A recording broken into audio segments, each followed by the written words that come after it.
And we are back doing the Constitution line by line, and the Constitution also includes its amendments. It sure does. There's 27 of them, and we're working our way through those amendments. I'm Don Frazier. Paul Fabrizio. I do history. He does political science, and we've gone through the Constitution. We've gone through the First Amendment, gone through the Second Amendment.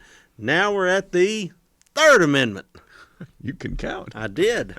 I knew what was next. Okay, I would bet if you were to go around, talk to people, and ask what the Third Amendment is, no one would know. Okay? I mean, and it's not a big issue. It's quartering of soldiers. That's what we're going to talk about.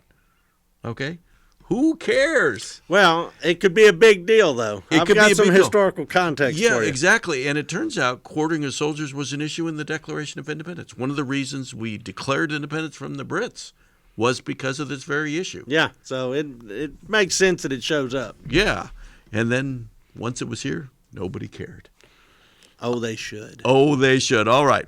Here we go. No soldier shall, in time of peace, be quartered in any house without the consent of the owner, nor in time of war, but in a manner to be prescribed by law. And the manner to be prescribed by law is not exactly laid out. Yeah. All right, so what's going on and what has historically gone on is that the government would step in and essentially seize your private property for its own purposes. Mm-hmm. And usually that was quartering troops. Yeah. But when you quarter troops, it's not about fluffing their pillow. No. It's also about feeding them. Yes. Keeping them out of the elements, Yep. making sure that they're tended to. And that's a major intrusion into people's private lives. Yes. I got a taste of this when I went to China. Ah. And when I was in Beijing, I took a tour of, they're called hutongs, and it's just a neighborhood of older homes. And the woman who was giving the tour, we stopped at one home, and the woman giving the tour told us about the Cultural Revolution that took place in China in the 1960s and how she and her husband, newly married couple, were interrupted by Chinese soldiers that came and took over their home. And they were going to stay there. And this couple had no choice. They were banished to the kitchen, and their job was to feed and take care of the soldiers who were living in their home. And Correct. here it was, this was 40 years later, 30 years later, and she was still angry that they would do that to her. I would be torqued at that as well. And so that all of a sudden courting of soldiers made, that's what they're talking about. Yeah. And the fact that most Americans think that this is kind of a cast-off amendment shows how effective it is. yes, Because it's probably the most it's the effective. most effective amendment to the Constitution because it's not even in our cultural grasp Yeah. that this would even occur. But this occurs all over the planet and has occurred throughout the ages Yes. all over the planet, but not here. Yeah. Thank God. Yeah, and even in time of war, it can only be done under certain Right. And it's difficult limits. to imagine it taking place in a time of war. No, it happened all the time in the Civil War Okay. Yeah, that's true. because Yeah. you know we're just It was short. an internal thing. Yeah, we're short of domestic fights, and so we don't have those to draw on. But if you came and seized crops or something to feed the troops, fodder for the animals, you had to leave a receipt. You had to say, here's a government IOU. Sorry about that. If troops were there and they consumed your food, they'd leave an IOU. Government's going to come back and pay that.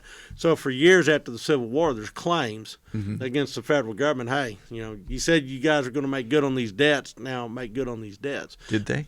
A lot of times they did, actually. Okay.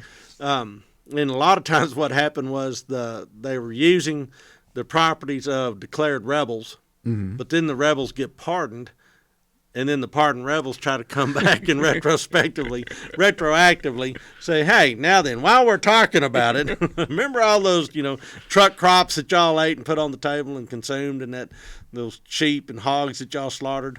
About that. So, Did Robert E. Lee ever get compensated for his house that was taken by the North and and turned then into a turned to cemetery? Arlington National Cemetery? I don't know if he was ever compensated for that. That's a question for the viewers, because somebody out there knows this. It, yes. Yeah, they'll know the answer to that. I just don't know. But Okay. that's a good example of quartering troops. But the way they get away with it there is that these guys no longer have the protection of the Constitution. Mm-hmm. Because of confiscation acts that said, hey, if you're an open rebellion to the United States, your private property can be seized and you can just suck eggs. Yeah. So, but if you're the loyal citizens of Chitlin Switch, Texas, and all of a sudden there's a war front just a couple of miles down the road, First Infantry Division puts a squad of soldiers in your house and barn. Well, there better be some legal framework for that. Yeah. They can't just swoop in and do it. Mm-hmm. And if they're just having maneuvers, and they these go guys, tromping through your grass. yeah, their feet My are flower bed. They're tromping up your flower bed. They're drinking from your well. Their feet are tired, and they say, I smell something cooking in there. That stew smells mighty good. You're not obligated to support those troops. Now, being that it's in Chitlin Switch, Texas, she's coming out with a bowl of stew, but she's not obligated to, and that's the key. What was, or more correctly, how frequently did the British take over people's homes? Routinely. There's a very important case that helped inflame the Patriots of New Jersey, for instance, to support Washington's army after the Delaware, crossing the Delaware campaign, the Princeton and Trenton campaign. And then, Washington wintered his troops in northern New Jersey. Mm-hmm.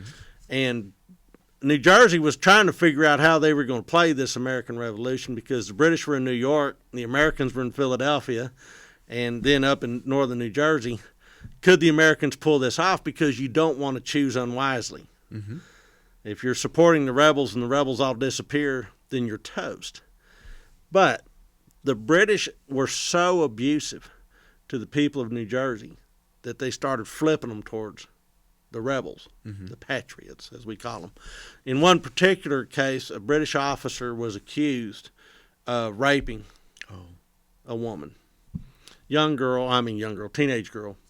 And this grievance was brought up, hey, you've raped my daughter. Yeah. And his response was, she would lose her virginity sooner or later. Might as well be to a loyal subject of the king. Oh, my. So there's this arrogance that goes with this idea of quartering their troops and just essentially hijacking people's private lives. Yeah. That is embedded kind of invisibly into this Third Amendment. Yeah. Wow. Interesting. So a lot of people say, I don't know anything about the Third Amendment. It's blow off. The fact that we're not actively engaged with this is fantastic. Yeah. It shows the genius of this document yet again. And I think it is the least or one of the least litigated parts of the Constitution ever. Yeah, I bet. There's been no case that's ever gone up to the Supreme Court involving the Third Amendment, as I understand it. I have heard of one case, and this involves, and you might recall this, the Attica prison riot in New York. And apparently many prisons provide housing for their employees outside of the prison. Yeah, that makes sense.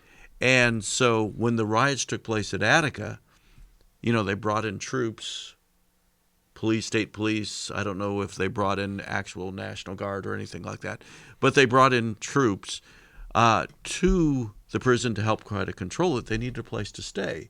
There wasn't a military base nearby or anything like that. And so they took over the homes that were provided to the prison employees. Yeah. And one of them complained about that. On Third Amendment. On the Third Amendment grounds. And she says, this is my home, and you are quartering soldiers in my home.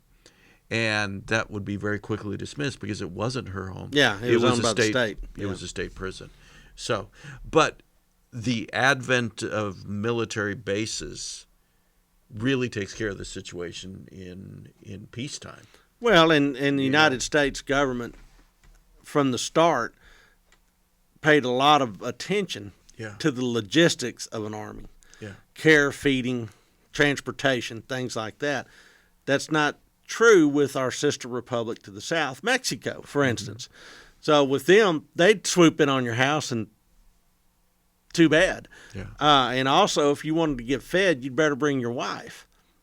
And so they had a logistics train made up of wives, children, and sweethearts that are essentially going out into the countryside and foraging. So, your corn crop is toast, man. And it's not toast from the soldiers, but it may be toast from, this the add-ons. this add-on ad hoc logistics train that's following the Mexican army. So, we've got it good here.